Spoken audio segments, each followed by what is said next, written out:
हर हर महादेव दोस्तों, स्वागत है आपका हमारे YouTube चैनल पर।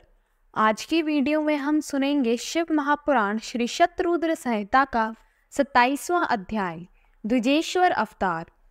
नंदिकेश्वर बोले, हे तात, भद्रायु राजा जिस पर भगवान शिव ने ऋषभ रूप में कृपा की थी, उसकी परीक्षा लेने के लिए भगवान शिव द्विजेश्वर अवतार धारण किए।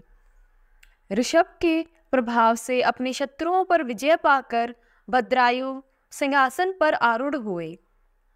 उन्होंने राजा चंद्रागंग की पुत्री सिमिंतिनी से विवाह किया।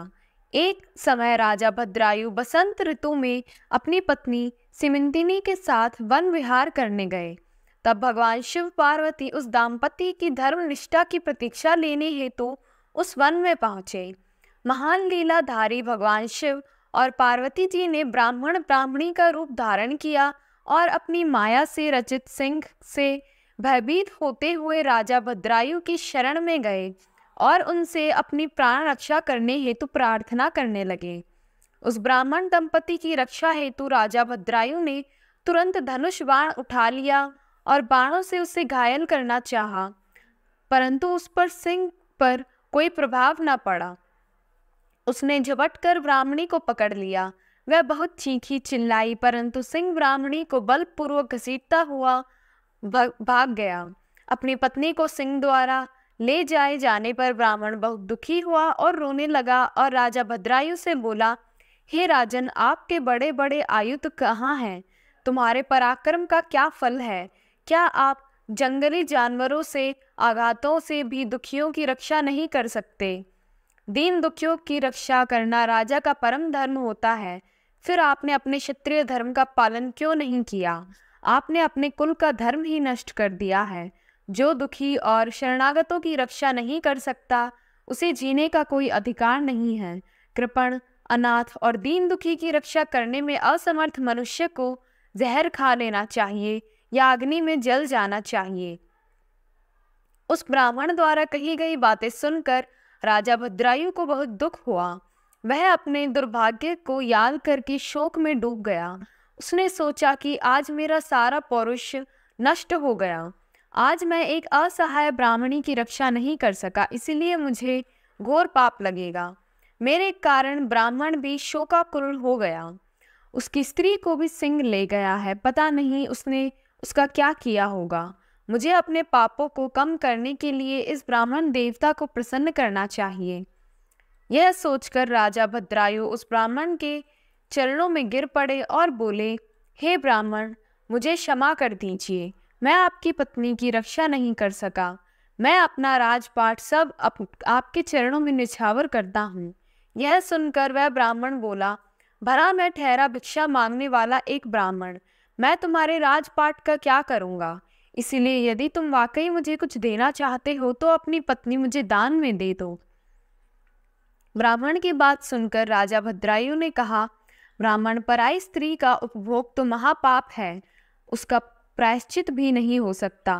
तब ब्राह्मण ने कहा कि राजन, मैं तो बड़े से बड़े पाप को अपनी तपस्या से पल भर में नष्ट कर सकता हूँ। तब भद्रायु ने सोचा कि मुझे ब्राह्मण को अपनी स्त्री दान करके शीघ्र ही अग्नि में प्रवेश कर जाना चाहिए। तत्पश्चात राजा भद्रायु ने अपनी पत्नी उस ब्राह्मण को सौंप दी।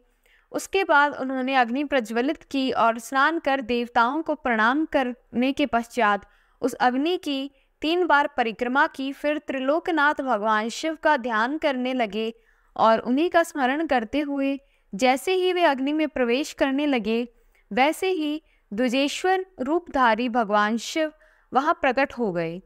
भगवान शिव के 5 मुख, 3 नेत्र, पिनाक और चंद्रकालधारी सुंदर स्वरूप, जो कि करोड़ों सूर्यों के समान प्रकाशित था, देखकर राजा भद्रायु आनंद मग्न हो उठे। उन्होंने दोनों हाथ जोड़कर भगवान शिव को प्रणाम किया और उनकी स्तुति करने लगे। राजा भद्रायु की स्तुति सुनकर भगवान शिव पार्वती बोले, हे भद्रायु, तुम्हारी शिव भक्ति से मैं प्रसन्न हूँ। तुमने सदा मेरे भक्ति भाव से पूजन किया है, अतः तुम अपनी पत्नी सहित मुझसे वर मांगो। आज मैं तुम्हारी मनोवांछित अभिष्ट वस्तु प्रदान करूंगा। मैंने ही तुम्हारी परीक्षा लेने हेतु ब्राह्मण का रूप धारण किया था। ब्राह्मणी के रूप में स्वयं देवी पार्वती थी और वह सिंह मायावी था। तुम अपनी परीक्षा में सफल हुए हो राजन, कहो क्या चाहते हो। भगवान शिव के ये उत्तम वचन सुनकर राजा भद्रायु बोले, हे देवाधिदेव भगवान शिव, आप सबके परमेश्वर हैं।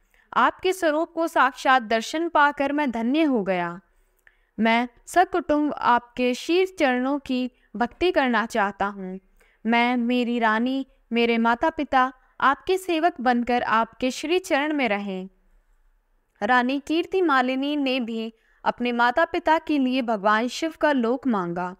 दोनों के वरदान देकर महादेव जी पार्वती जी सहित अंतर्ध्यान हो गए। राजा रानी अपने नगर लौट आए।